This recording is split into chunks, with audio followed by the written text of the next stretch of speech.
Hey, brother, welcome to day 20 of 40 Days of Light. You know that these last few days I've been talking a lot about sin, and I hope that's not depressing to you, but it's just necessary because times change, but human nature doesn't. And anytime someone points you to the diagnosis of a problem or a solution, but they don't begin with a true compass, they will lead you astray. This is Theology 101. That the thriving of humanity, the restoration of justice, the harmony between races is a matter of the heart and not of politics. It's not just a state for a certain race or for white men or for people in power. It's for all men, all women, all people, and all cultures. And the twisting of the human heart by our sinful nature leads inevitably to a selfish will, to deceitful lips, to oppressive actions, and often to organized oppression. So there's no doubt that when sin is ensconced in a system or a power structure, it needs to be dismantled. And this is the role of law, of the police, of the courts, even prisons, and sometimes even armies. So we're not downplaying the existence of racist regimes and state oppression.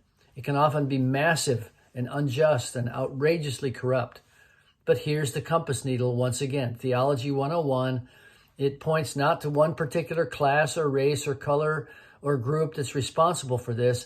It points to the human heart in every single one of us.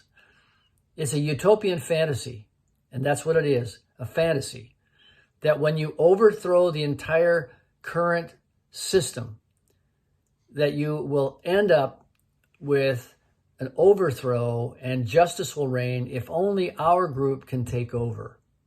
Well, how's that working for you, Russia? You overthrew the Tsar and you got Stalin. How's that working for you, China? You overthrew the dynasty, but you got Mao. How's that working for you, Iran? You overthrew the Shah, but you got the Ayatollahs. Anytime we overthrow order, we reap the whirlwind. And we see that these utopian fantasies are just that. They are fantasies thinking that we can overthrow something that is orderly and we'll get something better in its place.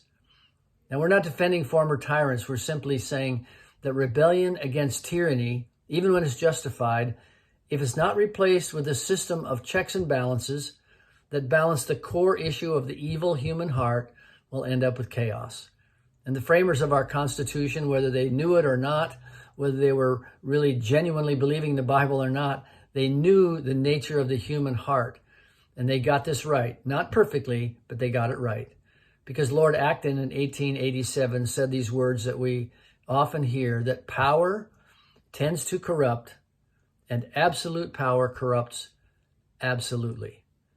So by highlighting sin, I'm not privatizing our spiritual lives, thinking, well, we should just go off with our theological answers and be satisfied. No, we need to be involved in the rough and tumble of real life, and often that will take us into the political realm, certainly at least in voting. But what I am saying is that Jesus alone can change the heart.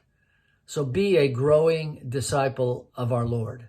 Let him shape your career, empower your influence, live in daily humility, aware of his shaping and calling of your heart to obedience, and walk in the light so that we can reflect the light in our broken and dark world. God bless you.